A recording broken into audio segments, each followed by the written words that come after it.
আবার আলকামা রাদিয়াল্লাহু তাআলা আনহু মা বলেন, ইয়া রাসূলুল্লাহ, ইয়া হাবিবাল্লাহ, জান জান জান, আমি আমার সন্তানকে মাফ করে দিলাম। কন্যা সুবহানাল্লাহ। আর জোরে বলেন না সুবহানাল্লাহ। এই কথা বলার পর আলকামার মধ্যে বের হয়ে গেলেন। মা যখন এই কথা বলছেন, জান ইয়া রাসূলুল্লাহ, আমি আমার সন্তানকে মাফ করে দিলাম, এই কথা বলার পর আলকামা রাদিয়াল্লাহু তাআলার মুখ দিয়ে বের হয়ে গেলেন, সবাই বলেন লা ইলাহা ইল্লাল্লাহু মুহাম্মাদুর রাসূলুল্লাহ সাল্লাল্লাহু আলাইহি ওয়াসাল্লাম।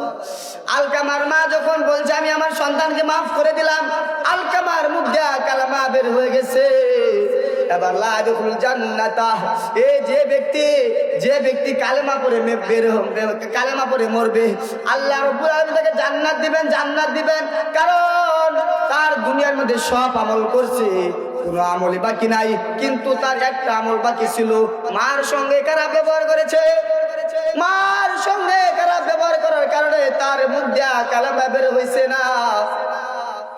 আর যুবক ভাইরা, ও আমার বৃদ্ধ বাবার, আজকে আমরা মাকে কষ্ট দেই, আজকে আমরা বাবাকে কষ্ট দেই।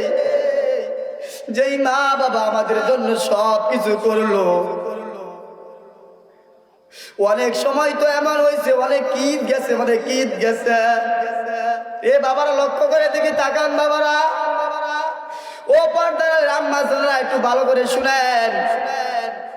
আমার মারা কত কষ্ট করেছে, আমার বাবারা কত কষ্ট করেছে। অনেক সময় তো এমন হয়েছে, অনেক ঈদ আসছে, ঈদের সময় বাবা নতুন কাপড় পরে নাই, আছে না নাই? বাবা নতুন কাপড় পরে নাই, বাবা সন্তানকে নতুন কাপড় পরাইছে, আছে না নাই?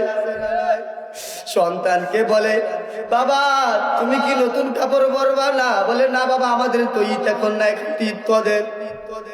বাবা একটা সিরা লঙ্গি পরিয়া, বাবা একটা সিরা পাঞ্জাবি পরিয়া ঈদগাহে গেছে, কিন্তু সন্তান তোমার বাবা মানুষের বাড়িতে কাজ করে করে, অন্যের বাড়িতে কাজ করে করে, মানুষের বাড়িতে কামলা দিয়ে, মানুষের বাড়িতে কাজ করে তোমাকে নতুন কাপড় পরাইছে, তোমাকে ভালো ভালো খাবার খাওয়াইছে, তোমাকে অনেক আদর করেছে।